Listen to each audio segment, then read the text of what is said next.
નમસ્કાર મિત્રો, ભગવત ભૂમિ સમાચાર દ્વારા લાઈવ પ્રસારણ કરવામાં આવી રહ્યું છે। અત્યારે ફાયર સ્ટેશન ગોંડલ નગરપાલિકા સંચાલિત ફાયર સ્ટેશનની અત્યારે લોકો 24 કલાક સ્ટેન્ડ 2 ઉપર રાખવામાં આવેલા છે। તમે જોઈ શકો છો લાઈવ દરેક એમ્બ્યુલન્સ ફાયર અને દરેક વસ્તુ ઉપર અત્યારે હાલમાં અધિકારીઓ દરેક સ્થળ ઉપર હાજર રહી ગયા છે। તમે ગોંડલ નગરપાલિકા ફાયર સ્ટેશનની હાલ ઓફિસ પણ જોઈ રહ્યા છો અને હા, તમને ખાસ કહેવાનું કે એના અત્યારે કંટ્રોલ પણ ચાલુ થઈ ગયો છે અને નીચલાવાળા વિસ્તારમાં જ્યાં પાણી ભરાતું હોય, નદીવાળા વિસ્તારમાં હોય, જ્યાં દરેક વસ્તુ પાણીથી તમને નુકસાન થતું હોય એવા વિસ્તારમાં હાલ તાત્કાલિકપણે કંટ્રોલમાં અથવા ફાયર સ્ટેશનમાં જાણ કરવામાં આવે। તમે મારી સામે જોઈ રહ્યા છો કે હાલમાં દરેક ફાયર સ્ટેશન અધિકારીઓ સ્ટેન્ડ 2 ઉપર ઊભા રહી ગયા છે। આપણે એના અધિકારી સાથે ડાયરેક્ટ વાત કરી છે। સાહેબ, હાલમાં સ્ટેન્ડ 2 ઉપર ઊભા રાખવામાં આવે 24 કલાકનું અલ્ટિમેટમ છે અને 5 દિવસથી સતત ચાલતું આવે છે। કયા કયા વિસ્તારમાં અત્યારે વિઝિટ કરવામાં આવી છે અને દરેકને ખસેડવામાં આવ્યા છે? હાલ ચોમાસા દરમિયાન તમામ જગ્યાએ વરસાદી વાતાવરણ હોય, જેમાં ગોંડલ નગરપાલિકા દ્વારા ઝેરી તળાવ, આશાપુરા ડેમ તેમજ આજુબાજુના વિસ્તારમાં સ્થળ તપાસ કરી ફાયર સ્ટાફને સ્ટેન્ડ બાય રાખી તમામ જગ્યાએ એક પણ પ્રશ્ન ન બને તે માટે 5 જગ્યાએ રેસ્ક્યુ કામગીરી કરેલ હોય, તેમજ હાલ ફાયરનો સ્ટાફ સ્ટેન્ડ બાય છે। ફાયર સ્ટેશનમાં અત્યારે નંબર ઇમરજન્સી નંબર માટેનો કયો નંબર ચાલુ કરવામાં આવેલો છે? ફાયર વિભાગ માટે 0825 22001, ફાયર ઓફિસર સંજયભાઈ વાસાણી 8000 પૂરા 976310 આ નંબર ઉપર ઇમરજન્સી નંબર છે, ગમે ત્યારે ફોન ચાલુ રહેશે।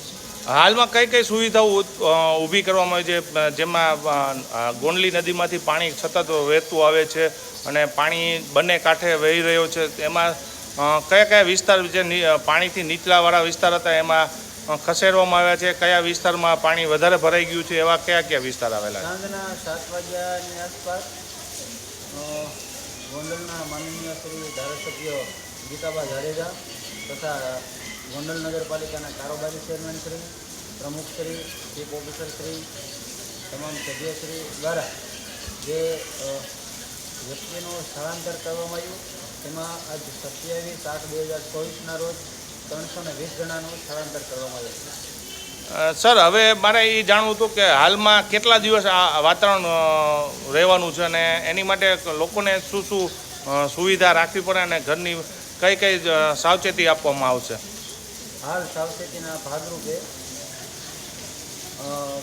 કોઈ ચીજ વસ્તુની ટૂંકમાં જેને રહેવા માટે નથી તેના માટે નગરપાલિકા દ્વારા બાલાશ્રમ છે, નાઇટ સેન્ટર છે, સ્કૂલ નંબર 5, 8 તે અલગ અલગ જગ્યાએ રહેવાની સુવિધા કરવામાં આવી છે।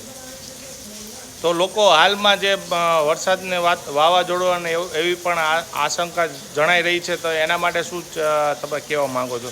કે આ વાતાવરણ હવામાન આગાહી દેવામાં આવેલી છે, એવું કંઈ? હવામાનની આગાહી દરમિયાન કોઈ વ્યક્તિને જરૂરિયાત સિવાય બહાર ન નીકળવો તેવી અમારી સૌ પબ્લિકને અપીલ છે। કેટલા દિવસ સુધીની આ અપીલ તમે કરવામાં હાલ હજે 3 દિવસ સુધી આગાહી દર્શાવવામાં આવેલ છે।